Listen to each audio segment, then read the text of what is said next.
लगातार हर दिन कहीं ना कहीं महिलाओं का रेप और कहीं ना कहीं बीजेपी कार्यकर्ताओं का खून होता है। इस पश्चिम बंगाल राज्य की पुलिस और इस पश्चिम बंगाल की सरकार यहाँ के युवाओं को जबरदस्ती विरोधी राजनीति करने के कारण उनको गुंडा बना रही है, वो क्रिमिनल का टैग दे रही है। पश्चिम बंगाल में जितने भी सीबीआई और ईडी के जो भी केसेस चल रहे हैं वो Calcutta high court, honourable Calcutta high court के निर्देश पे हो रहा है। लेकिन जबकि हम लोग एक बड़ा सा मिছিল करके गए थे तो हम लोगों का नाम था और पुलिस ऑफिसर लोग तो सब हम लोगों को जानते ही हैं, तो उन लोगों ने हम लोगों का नाम टैग करके हम लोगों को ये केस में इन्वॉल्व किया।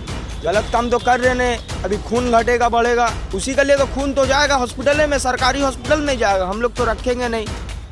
उस चीज़ के लिए भी हम लोग को डिस्टर्ब किया जा रहा है। रात में झंडा लगा रहे, आके झंडा फाड़ दिया, चोंगा लगा, चोंगा का तार काट दिया लोग। तृणमूल कांग्रेस हमें जगह जगह परेशान करती है, चाहे वो हमारा कोई कार्यक्रम हो या फिर कोई काम। कॉरपोरेशन से लेकर थाने तक हमें टॉर्चर किया जाता है, ये कहना है बीजेपी के नेताओं और कार्यकर्ताओं का। जहां दरअसल महानगर कोलकाता के एंटाली अंतर्गत भाजपा युवा मोर्चा की ओर से एक ब्लड डोनेशन कैंप का आयोजन किया गया, जिसमें कई भाजपा के कार्यकर्ताओं ने ब्लड डोनेट किया। इस दौरान उन्होंने कहा कि तृणमूल के लोग डकैती कर रहे हैं, हमारे कार्यकर्ताओं को जेल में डाला जा रहा है। बताते चले कि इस दौरान वार्ड नंबर 50 के councillor Sajal Ghosh, ward number 23 के काउंसलर विजय ओझा, बीजेपी के state leader Sheel Bhadra Datta, state secretary Umesh Roy, BJP north Kolkata district president Tamaghna Ghosh, BJYM north Kolkata district president Suraj Singh, Sahil Roy, Suraj Jaiswal, Ranjit Thakur समेत कई अन्य लोग उपस्थित थे। इस दौरान सब ने कहा कि टीएमसी बंगाल को कंगाल करके रख दिया है। वहीं बकाया पैसे को लेकर जब हमने सवाल किया तो उन्होंने कहा कि ममता बनर्जी के पास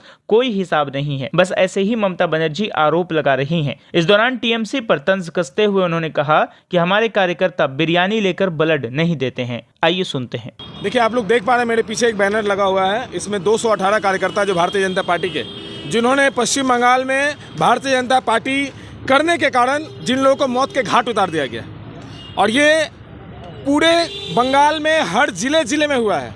2 मई के बाद 58 कार्यकर्ताओं को खून किया गया सिर्फ 1 महीने के भीतर।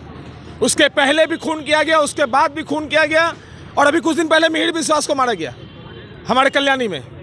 लगातार हर दिन कहीं ना कहीं महिलाओं का रेप और कहीं ना कहीं बीजेपी कार्यकर्ताओं का खून होता है। इस तरह की परिस्थिति में पश्चिम बंगाल में गणतंत्र की आवाज़ उठाने वाली एकमात्र पार्टी है जिसको भारतीय जनता पार्टी को 202 करोड़ 28 लाख वोट दिए गए, और इस पश्चिम बंगाल की जनता ने दिया है।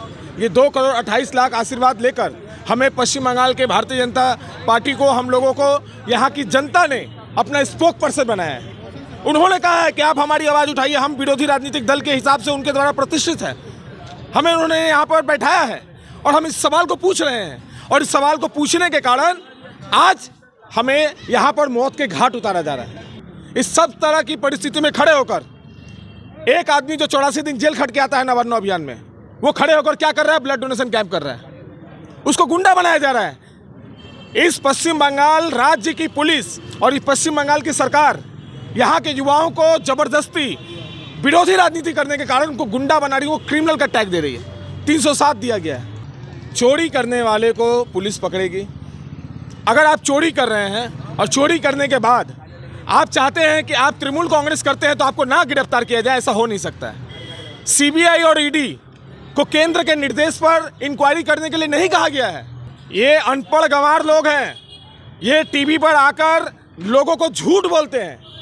पश्चिम बंगाल में जितने भी सीबीआई और ईडी के जो भी केसेस चल रहे हैं वो Calcutta high court, honourable Calcutta high court के निर्देश पे हो रहा है। आप शारदा से, नारदा से लेकर पोस्ट पोल वायलेंस तक देख लीजिए। हाई कोर्ट ने कहा है, भाजपा ने नहीं कहा है कि यहाँ पर कानून का राज नहीं है, यहाँ पर शासक का जो है वो राज है, यहाँ पर राजशाही चल रही है। आपने सुना होगा कि 2 लाख करोड़ का लोन अपने राज्य पे था सीपीएम के समय में। आप पूछिए जाकर, आप एक पत्रकार हैं और आपके चैनल को मैं बोल रहा हूं कि आप जाइए और तृणमूल कांग्रेस के किसी भी नेता को पूछिए कि आज पश्चिम बंगाल में कितना लोन हो गया है। लगभग 7 लाख करोड़, 34 साल में लगभग 2 लाख करोड़ का लोन था पश्चिम बंगाल के ऊपर में, और आज लगभग 7 लाख करोड़ का लोन हो गया सिर्फ 11 साल में। बेकारों की क्या स्थिति है? यहाँ के शिक्षा मंत्री कहते हैं कि केवल 872 खाली जगह हैं। उसके अगले दिन कहते हैं कि नहीं, यहाँ पर 58,000 या 56,000 है। लेकिन एक्चुअल में जो था वो लगभग 5 लाख के करीब जो है शिक्षक जो है उनकी भर्ती अभी बाकी है।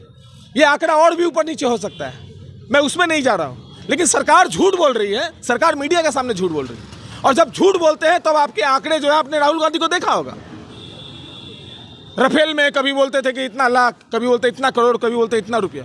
ये झूठ बोलने वाले लोग हैं। तो पश्चिम बंगाल को कंगाल कर दिया इन्होंने 500 रुपये के लिए लोगों को लाइन में खड़ा करके। आज पश्चिम बंगाल में जिस प्रकार से 72 लाख लोगों को उज्ज्वला योजना में गैस कनेक्शन दिया गया है, ये भारतीय जनता पार्टी की सरकार ने दिया है। हमने किसी के संग भेदभाव नहीं किया, हमारी सरकार नहीं है पश्चिम बंगाल में, उसके बावजूद भी पश्चिम बंगाल में 72 लाख परिवारों को उज्ज्वला योजना में गैस कनेक्शन दिया है। हमने इस पश्चिम बंगाल के लोगों को राशन दिया है पूरे देश भर में।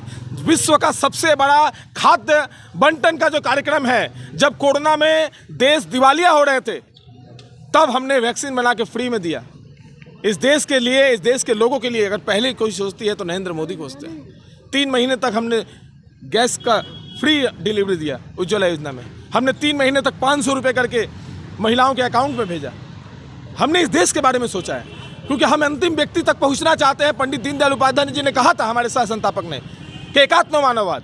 हम इस देश के लोगों के लिए, इस पश्चिम बंगाल के लोगों के लिए दृढ़ संकल्प है, क्योंकि हमारा जो प्रधानमंत्री है वो गरीब माँ का बेटा है और गरीबी उसने देखा है। हुआ ये था कि हम लोग 99 अभियान में, मैं उस समय कोई पोस्ट में नहीं था, मैं उस समय मतलब उसके पहले मैं इस मंडल का प्रेसिडेंट था, युवा मोर्चा से ही मंडल 1 का, इंटाली मंडल 1 का प्रेसिडेंट था। तो मैं सूरज भैया के नेतृत्व में मैं इधर मौलाली मोड़ से मिचिल लेके गया था। तो उसमें क्या हुआ था कि हम लोगों ने ऐसा कुछ भी किया नहीं था, कुछ भी ऐसा वायलेंस किया नहीं था, लेकिन जबकि हम लोग एक बड़ा सा मिचिल करके गए थे तो हम लोगों का नाम था, और पुलिस ऑफिसर लोग तो सब हम लोगों को जानते ही हैं, तो उन लोगों ने हम लोगों का नाम टैग करके हम लोगों को ये केस में इन्वॉल्व किया, जबकि मैं उस केस में था नहीं। वो तो बेल तो संग हम लोग मिल ही गया, लेकिन 3 महीना खटा दिया, वही बड़ा बात है। लेकिन कोई दिक्कत नहीं था हम लोगों को। आपके पार्टी अभी लड़ाई चल, सपोर्ट मिला? पार्टी की तरफ से अंधा सपोर्ट मिला, पूरा पार्टी ने सपोर्ट किया। और प्रियंका तिब्रेवाल खुद मेरा केस लड़ रही थी, तो उन्होंने बहुत ज़्यादा सपोर्ट किया और पूरा पार्टी ने सपोर्ट किया। और सूरज भैया हर डेट पे रहते थे, हर जगह रहते थे मेरे साथ, मेरे घर पे आना जाना से लेकर सब कुछ करते थे। तो पार्टी का पूरा सपोर्ट था, कभी भी कोई दिक्कत नहीं हुआ। ये योगदान बोल के कुछ नहीं है, हम लोग युवा मोर्चा है, और युवा मोर्चा और बीजेपी, स्पेशली बीजेपी पार्टी जो है, ये पार्टी हमेशा अच्छी चीज़ ही ऑर्गेनाइज़ करती है।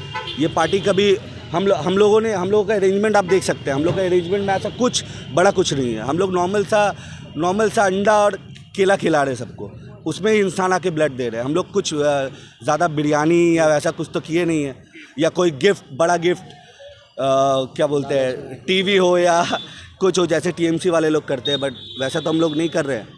इसमें ही हम लोगों के साथ पब्लिक है, तो पब्लिक आ रही है, ब्लड दे रही है, इसलिए करते हैं। ब्लड डोनेशन कैंप में आपका 500 आदमी आया था, भीड़ हो गया था, सुबह से ब्लड देने डोनर लोग चालू कर दिया था, कोई दिक्कत नहीं था। धूप भी था, आज ठंडा का टाइम में धूप था दिन में, तब भी डोनर लोग ब्लड उठ दिया, कोई दिक्कत नहीं, अच्छा से ब्लड डोनेशन हो गया। हम लोग का सीनियर लीडर लोग भी आए, ये सब ऑर्गेनाइज हम लोग का सब जिला से हुआ। युवा मोर्चा नॉर्थ कलकत्ता, जिसका प्रेसिडेंट सूरज सिंह है, ऊपर से ऑर्गेनाइज्ड है।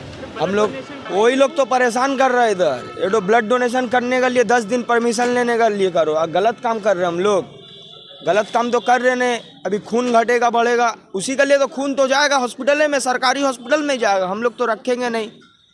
उस चीज़ के लिए भी हम लोग को डिस्टर्ब किया जा रहा। रात में झंडा लगा रहे, आके झंडा फाड़ दिया, चोंगा लगा, चोंगा का तार काट दिया लोग। सुबह आगे कार्यकर्ता लोग फिर ठीक किया। स्टेज बोला छोटा था स्टेज बनाने, स्टेज छोटा क्यों बनेगा जी? ये इंडिया के अंदर हम भी रहते हैं, आप भी रहते हैं, सबका लिए परमिशन एक बराबर है। अभी टीपू सुल्तान मस्जिद का पास प्रोग्राम हुआ अमित शाह का, कैसे हुआ? खाली दीदी उधर करेगी क्या? दीदी का खरीदा हुआ जगह नहीं, उधर अमित शाह भी प्रोग्राम किया कि हम लोग अच्छा भीड़ हुआ धर्मतल्ला में। तो ऐसा कोई बात नहीं है, इंडिया है, बंगाल है, इंडिया का हिस्सा है। सब पार्टी जो करना चाहेगा अपना मन से करेगा, लेकिन टीएमसी चाहेगा कि रोक ले इसको, तो कोई फ़ायदा नहीं होगा उसको रोक के, कोई फ़ायदा नहीं होगा उसको रोक के। वही लिए हम लोग टीएमसी को ज़्यादा टारगेट करके बोले, जो परेशान करेगा उसके लिए बोलेंगे ना हम लोग, बस वही बात है। मैसेज ये कि हमारा जो 218 भारतीय जनता पार्टी के श्रमिक जिनका इस बंगाल में हत्या किया गया, जिसे हत्या कहा जाता है, और हम लोग उसको शहीद बोलेंगे। इस शहीद के नाम पे ही है। हमारे इंटेली के साहिल जी और सूरज सिंह जी युवा मोर्चा के, इन लोगों ने इसके नाम पे ही आज ये ब्लड डोनेशन कैंप किया। टीएमसी तो खुद ब खुद निशाने पे बंगाल पे, हम लोग निशाने पे नहीं ले रहे, यहाँ के बंगाल के अवाम उसको निशाने पे ले रही है। जिस तरह का आपने घोर भ्रष्टाचार, चोरी चमारी, ये डकैती, चोरी नहीं कहा जाएगा, इसे डकैती है। बंगालों की जनता के साथ में डकैती किया जा रहा है। इसके खिलाफ भारतीय जनता पार्टी रोड पे, हर एक कार्यकर्ता रोड पे उतरी है और ये कार्य भारतीय जनता पार्टी ही कर सकती है इनके खिलाफ में कार्य को। দেখুন, পশ্চিমবাংলাতে যেভাবে মানে তৃণমূলের সমস্ত যত নেতা মন্ত্রী আছে যা দুর্নীতি করছে, আপনি দেখছেন বাচ্চাদের মিড ডে মিল সেই খাবারের মধ্যেও দুর্নীতি হচ্ছে। আপনারা দেখছেন 100 দিনের কাজ, যে কাজের টাকার জন্য বারবার বলছে আমাদের টাকা দিচ্ছে না কেন্দ্র। আরে কেন্দ্রকে টাকা শুধু চাইলে তো হয় না, টাকা তার একটা হিসাব দিতে হয়, কেন্দ্রের কাছে হিসাবটা ঠিকমতো পাঠাতে হবে। সেখানেও তো কাটমানি করছে না, সেই হিসাবটা ঠিকমতো দিলে টাকা অবশ্যই দেবে, কেন দেবে না? কেন্দ্র সরকার যেভাবে উন্নয়ন করছে, আজকে দেশের ডিফেন্স যেভাবে উন্নত, আজকে পরিকাঠামো দেখছেন, মেট্রো রেল চারিদিকে, আমাদের metro city Rajarhat new town থেকে দেখছেন যেভাবে প্রপার কলকাতাতে মেট্রোর যে দ্রুত গতিতে স্পিডে কাজ চলছে, ফ্লাইওভার থেকে শুরু করে রাস্তাঘাট, যেভাবে কেন্দ্র সড়ক যোজনা থেকে কাজ চলছে, আবাস যোজনার ঘরে সেখানে এতভাবে দুর্নীতি, লুটপাট, কারাপশান এত কিছু হয়েছে। তাই কিভাবে এই সাধারণ গরিব মানুষের কাছে তো সে ঠিকভাবে পৌঁছে যাচ্ছে না পরিষেবা, সেই পরিষেবাটা ঠিকমতো পৌঁছে, যাতে কেন্দ্র বলছে ঠিকমতো পরিষেবাটা পৌঁছে দাও, তারপরে হিসেব দাও, টাকা নাও। তা তোমরা টাকা হিসেবে দিচ্ছ না, তা টাকা কী করে কেন্দ্র সরকার দেবে তোমাদেরকে?